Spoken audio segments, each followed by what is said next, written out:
Hello दोस्तों, आप सभी का दिल से स्वागत है इस चैनल पर। और आज हम कंटिन्यू करेंगे बर्सर्क मांगा के conviction arc the lost children को। इस अमेजिंग मांगा को लिखा है केंटारो म्यूरा ने। दोस्तों, अगर आप इस वीडियो को पहली बार देख रहे हैं तो बर्सर्क सीरीज की वीडियो आपको चैनल के प्लेलिस्ट पर मिल जाएगी, जिसका लिंक ऊपर आई बटन और नीचे डिस्क्रिप्शन पर है, जहां आप जाकर बर्सर्क सीरीज को अच्छे से समझ सकते हैं, वरना कहानी आपको बिल्कुल समझ में नहीं आएगी। दोस्तों, अगर आप चैनल पर नए हैं तो वीडियो को लाइक करें और चैनल को सब्सक्राइब करें अगर आपको मेरी मेहनत पसंद आए तो। मांगा की शुरुआत में गट चट्टानों में पड़ा आराम कर अपने जख्मों से रिकवर करने की कोशिश कर रहा है और जिल उसे रोसिन के बारे में बताती है कि वो उससे 4 साल बड़ी एक अलग किस्म की लड़की थी और उसे जंगलों में खेलना पसंद था, जहां वो बग्स और छोटे जानवरों को पकड़ती थी। और उससे भी ज्यादा उसके पास एक एग था जिस पर ह्यूमन फेस बना था, जो उसे नदी किनारे कहीं मिला था। वो दिन भर शाम तक जंगलों में खेलती, जो उसे बाद में समझ में आया कि वो असल में घर नहीं जाना चाहती थी, क्योंकि उसके पेरेंट्स आपस में हमेशा लड़ते थे। अक्सर उसके शरीर पर चोटों के निशान हुआ करते थे और उसे लगता था कि पिरकाफ की एंडिंग में वो एल्स के साथ ही रहा, अपने असली पेरेंट्स के साथ, और वो खुद को भी एक पिरकाफ मानती थी। जिल्प के जन्म से पहले गांव एक युद्ध में घिर गया था, जिसमें काफी लोग जंगलों में छुप गए, लेकिन रोसिन की मां बच नहीं पाई और उसके साथ रेप हुआ। और रोसिन को अपने पेरेंट्स की लड़ाई में अक्सर उसके पिता से सुनने को मिलता था कि क्या वो वाकई उसकी बेटी है, जो उनकी लड़ाई का मुख्य कारण था। और एक दिन रोसिन इन सब से परेशान होकर जंगलों में भाग गई, मिस्टी वैली के एल्फ की तलाश में, अपना सब कुछ जिल के हवाले कर। गांव के लोगों ने कई दिनों तक रोसिन को जंगलों में ढूंढा, मगर उन्हें कुछ नहीं मिला। और एक दिन उसके पेरेंट्स भी गायब हो गए। जिल को रोसिन के सामान में सब कुछ मिला, मगर वो एग नहीं मिला। और इसके कुछ समय बाद ही आसपास के विलेजेस पर हमला शुरू हो गया। और अब उसे भी समझ में आ रहा है कि रोसिन तब कैसे महसूस करती थी। तभी पग जिल को गट के पॉकेट से बैलेट निकाल कर दिखाती है, जिसे देखते ही जिल कंफर्म करती है। गट बताता है कि ये एक मैजिक स्टोन है जो कमजोर छोटे मनुष्यों को पावर देता है, एंजल्स के भेष में शैतान। और अभी तक उसे समझ में नहीं आया है कि कैसे उन्हें समन किया जाता है, जबकि उसकी दोस्त कर पाई और उसने सूडो एल्फ फॉर्म ले लिया किसी चीज के बदले, और वो चीज सैक्रिफाइस होता है। जैसा कि तुमने कहा था कि कुछ दिनों बाद उसके पेरेंट्स गायब हो गए, वो गायब नहीं हुए, बल्कि रोसिन ने अपने पेरेंट्स की जिंदगी कुर्बान कर दिया। और ये कोई बच्चों की फेयरटेल नहीं, बल्कि उससे भी ज्यादा डरावनी बड़ों की कहानी है। गट जिल को वार्न करता है कि अगर वो दोबारा इसमें उलझी तो वो मारी जाएगी और अगली बार वो खुद को नहीं रोकेगा। गट जिल को कहता है कि वो कोई ऐसा नहीं है जिसके पास कोई बच्चा अपने लूजर पिता और कमजोर माँ से भागकर आ जाए। वो बस गट के लिए एक मुसीबत है। गट के आक्रोश जिल के बर्दाश्त के बाहर हो जाता है और वो गट को तमाचा मारने पड़ती है, लेकिन गट उसका हाथ पकड़ जिल से कहता है कि अगर तुम भागना चाहती हो तो पिरकाफ के साथ रहो। और गट अपने रास्ते जाने लगता है। पग गट को समझाता है कि हर बार वो ऐसा क्यों करता है और उसका ऐसे बात करना चाइल्ड एब्यूज है, लेकिन गट पग को पत्थरों के बीच कैद कर आगे बढ़ जाता है। वहीं जिल गट की बातों से हर्ट है और पग उसे शांत करने की कोशिश करता है कि तभी वहां रोसिन आ जाती है अपने एल्फ के साथ, और वो रोसिन के सिर पर एक मेढक रख हंसती है। रोसिन जिल से वैसे ही मिलती है जैसे पहले मिला करती थी। वहीं गट का ब्रांड रिस्पॉन्ड करता है और उसे जिल पर किसी खतरे का अंदाजा होता है। रोसिन जिल से मिलकर उसे अपना बदला हुआ रूप अच्छे से दिखाती है और बताती है कि वो एल्फ की क्वीन है। तभी जिल को गट की बातें याद आती हैं और रोसिन जिल को मिस्टी वैली के लिए इनवाइट करती है और वो जिल को अपने साथ ले जाने के लिए उसे बाहों में ले लेती है। वहीं गट तेजी से वापस जिल की तरफ बढ़ रहा है और रोसिन को देखते ही उस पर वार करता है। रोसिन गट को देखते ही पीछे हट जाती है, लेकिन उसकी पूंछ कट जाती है और वो दर्द में कराहती हुई आसमान में उड़ जाती है। तभी रोसिन का डरावना चेहरा सामने आता है और एल्फ इंसेक्ट फॉर्म में गट पर हमला करने के लिए तैयार हो जाते हैं, पर जिल के मना करने पर वो सभी वापस मिस्टी वैली लौट जाते हैं। पग को लगा कि गट जिल को मारने वाला था और वो गट पर नाराज होकर उसको तमाचा मार खूब खरी खोटी सुनाता है और गट को छोड़कर जिल को ढूंढने चला जाता है। वहीं गट भी सोच में है कि उसने खुद को क्यों रोक लिया। रोसिन जिल को आकाश से पंछियों के नजरिए से दुनिया दिखाती है और उससे कहती है कि तुम भी जितना चाहे उड़ सकती हो अगर हमारे जैसी बन जाओ। लेकिन जिल ब्लैक स्वॉर्ड्समैन के कारण एल्फ नहीं बनना चाहती और रोसिन को लगता है कि जिल ब्लैक स्वॉर्ड्समैन को पसंद करती है। रोसिन को अंदाजा है कि ब्लैक स्वॉर्ड्समैन उसकी मिस्टी वैली की तरफ बढ़ रहा है और उसने वैली को बचाने के लिए वहां गार्ड्स रखे हैं, द फॉरेस्ट गार्जियन। गट के आगे बढ़ते ही वो भी घने कोहरे में पहुंच जाता है और उसका ब्रांड रिस्पॉन्ड करता है। गट को सामने लाशों का ढेर दिखता है। उन लाशों के ढेर से कुछ लोग बाहर निकलते हैं, जो वही लुटेरे हैं जिन्होंने जिल को किडनैप किया था, और वो तुरंत गट पर अटैक करते हैं, जिसे गट तीरों से मार देता है। लेकिन वो मरे नहीं हैं और अपने इंसेक्ट फॉर्म में आकर गट पर हमला करते हैं। गट उस हमले को अपनी तलवार से रोक लेता करता है कि तभी उस पर दूसरी तरफ से हमला होता है और वो शॉट्स घुमाकर दूसरे को मार देता है और पहले वाले को जिंदा देख उसे भी काट देता है। गट के सामने अभी 2 और बच्चे हैं जो अपने इंसेक्ट फॉर्म लेकर गट पर हमला कर उसे एक पेड़ पर कॉर्नर कर देता है। गट उसे अपनी तलवार से काट ही रहा होता है कि मॉन्स्टर गट का सिर काटने वाला होता है। ये देख गट उसके सिर पर तीर मार देता है जिससे वो मॉन्स्टर वहीं मर जाता है। तभी ऊपर से गट पर हमला होता है और मॉन्स्टर की स्किन मजबूत है जिसे वो चाकू से काट नहीं पाता, तो वो खुद को पेड़ से अलग कर एक ही वार से आखिरी मॉन्स्टर को भी मार देता है। गट के खड़े होते ही सभी लाशें उठ जाती हैं और अपने इंसेक्ट फॉर्म में गट को घेर लेती हैं। वहीं विलेज में गांव वाले जले हुए बच्चों की लाशों को दफनाने का काम कर रहे हैं और पूरे रिचुअल से उनका अंतिम संस्कार किया जा रहा है। ज़ेबेक वहीं पर उन्हें देख रहा है कि तभी गांव में आर्मी आ जाती है, जिसे देख उन्हें लगता है कि फिर वॉर होने वाला है। पादरी फादर हॉब्स उन्हें शांत करते हैं। ये army holy iron chain knights है जिसकी कमांडर फार्नेसी आकर फादर हॉब्स से मिलती है और उन्हें बताती है कि आर्मी को मिरेकल रिकॉग्निशन के मिशन पर भेजा गया है और वो उन बच्चों के बारे में उनसे पूछती है। फादर हॉब्स फार्नेसी को चर्च में चलने का ऑफर करते हैं और वहीं ज़ेबेक को फिर आर्मी को सर्व करने के लिए एक मौके की तलाश है। फादर हॉब्स फार्नेसी को ब्लैक स्वॉर्ड्समैन और एल्फ के पूरे इंसिडेंट के बारे में बताते हैं। फार्नेसी फादर को बताती है कि उन्हें इन्हीं बात की सच्चाई का पता लगाने के लिए भेजा गया है, जिसका मतलब है कि वो ब्लैक स्वॉर्ड्समैन को फॉलो कर रहे हैं। पिछले कुछ समय से रीजन में बहुत से इविल स्पिरिट्स के रूमर हैं, जिनमें सभी आई विटनेस ने ब्लैक स्वॉर्ड्समैन के होने के बारे में बताया है और जब उन्होंने रूमर के बेस पर ब्लैक स्वॉर्ड्समैन को फॉलो किया तो उन्हें हर जगह भयंकर कत्लेआम ही मिला और यहाँ पर भी एक और है।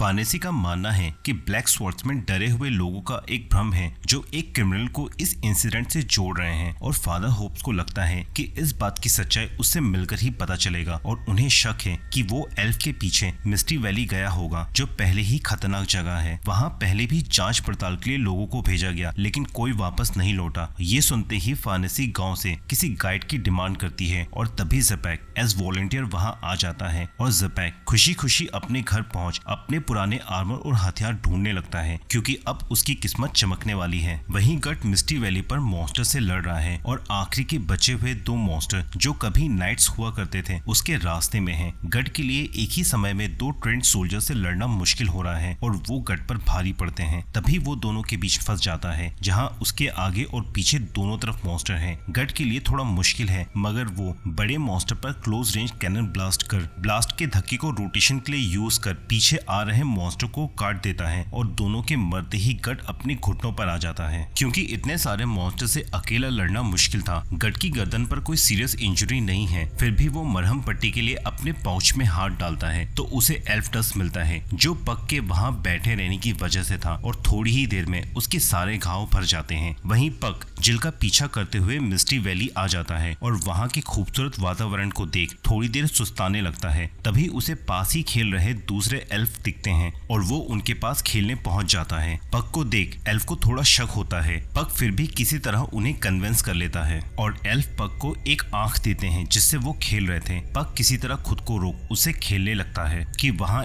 एक एल्फ आकर क्वीन एल्फ के वापस आने की जानकारी देता है जो किसी को साथ लाई है और वो सभी क्वीन एल्फ के पास चले जाते हैं जो कि एक बहुत बड़े चेडार ट्री है। तभी वहाँ बहुत से नए एल्फ निकलते हैं और पक क्वीन एल्फ को जिल के साथ देखता है जहाँ दूसरे एल्फ जिल की खातिरदारी कर रहे हैं। रोसिन बताती है कि यहाँ फूल हमेशा खिले रहते हैं और यहाँ ठंड भी नहीं लगती, यहाँ पर बाहर का कोई भी अलाउ नहीं है और वो जिल से उसके एल्फ बनने के डिसीजन के बारे में पूछती है। वहीं जिल अभी डिसाइड नहीं कर पाई है और रोसिन जिल को एक रात रुकने के लिए कहती है। जिल बैठकर सोच ही रही होती है कि वहाँ पक आ जाता है और पक बताता है कि गट जिल को भी मारने वाला था और इसलिए वो उसके साथ नहीं है। जिल बताती है कि उसे रोसिन ने एल्फ बनने का ऑफर दिया है और अभी तक वो डिसाइड नहीं कर पाई है। पक कहता है कि वो एल्फ नहीं बल्कि मॉन्स्टर हैं जो इंसानों को मारकर खा जाते हैं। जिल को लगता है कि ये तो सभी करते हैं और इसके अलावा वो एल्फ बनने के बाद अपनी सभी इंसानी प्रॉब्लम से आजाद हो जाएगी। उसे किसी का डर नहीं होगा, न भूख का, न प्यास का, न मौसम या लड़ाई का, न लुटेरे का डर और तो और उसे उसके पिता के लस्ट का डर भी नहीं होगा।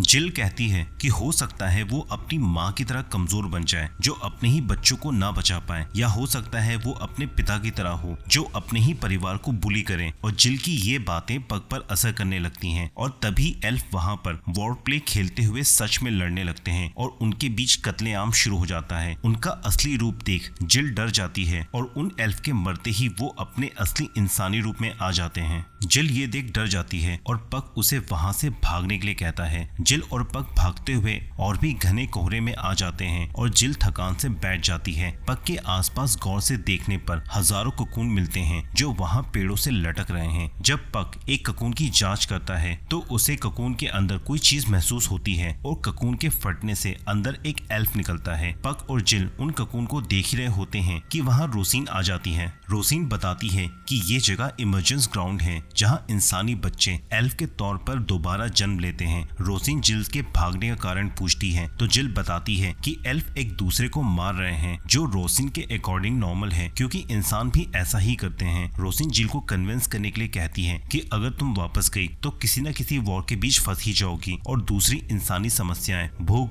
पिटाई, कुछ न कुछ हमेशा ही रहेगा, लेकिन एल्फ बनने के बाद वो इन सब से मुक्त हो जाएगी और उसके पास सब कुछ होगा। और चूंकि वो रोसिन की फ्रेंड है इसलिए वो उसे स्पेशल एल्फ बनाएगी ताकि कोई उसे नुकसान न पहुंचा पाए। ये कहते हुए रोसिन जिल को अपने पंखों के बीच कर उसे सुलाने लगती है ताकि वो जिल को एल्फ बना सके। पग जिल को रोकने की कोशिश करता है तो रोसिन उसे प्रकाश बोल उस पर अटैक करती है। पग उस अटैक से बच जाता है लेकिन उस अटैक से एक ककून फट जाता है और जिल के सामने गिरता है। जिल उस ककून में अधमरे एल्फ को देखकर डर जाती है और तभी वहां आग फैल जाती है जिससे सभी ककून जलने लगते हैं। इस आग के बीच रोसिन किसी को खड़ा देखती है जो गट है और उसने ही वो आग लगाई है। रोसिन गट को देख तुरंत एल्फ को उस पर अटैक करने भेजती है जो अपने इंसेक्ट फॉर्म में उस पर हमला करते हैं, लेकिन गट तेजी से जलते हुए पेड़ को काट उन पर जलते हुए ककून गिरा देता है और वहां एल्फ जलकर मर जाते हैं। ये देख रोसिन और भी गुस्सा हो जाती है और वहीं गट अपनी रेज को जगा रहा है जो लपटों के बीच किसी मॉन्स्टर से कम नहीं। जिल गट का ये रूप देख सोचती है कि यहाँ पर गट ही है जो किसी मॉन्स्टर से कम नहीं और यहाँ पर ये मांगा खत्म होती है। दोस्तों यहाँ बरसक मांगा 102 से 110 चैप्टर खत्म होते हैं। नेक्स्ट पार्ट में हम गट और रोसिन के फाइनल बैटल को कंटिन्यू करेंगे।